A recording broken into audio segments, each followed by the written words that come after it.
இங்க பல பேரோட சலிப்புக்கு காரணம் வாழ்க்கை ஒரே மாதிரி இருக்குன்றதுதான். ஆனா அந்த வாழ்க்கைய வளமைக்கு மாறானதா மாத்த அவங்க ஏதாவது முயற்சி பண்ணிருப்பாங்களான்னா நிச்சயமா இல்ல.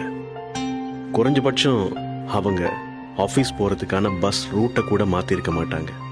அவசரமா எழும்பி அதே ரூட்ல அதே பயணம் பழகின முகங்கள்னா மனசு சலிப்பா தான் இருக்கும். வாழ்க்கை ஒரே மாதிரி இருக்கிற போலதான் இருக்கும்.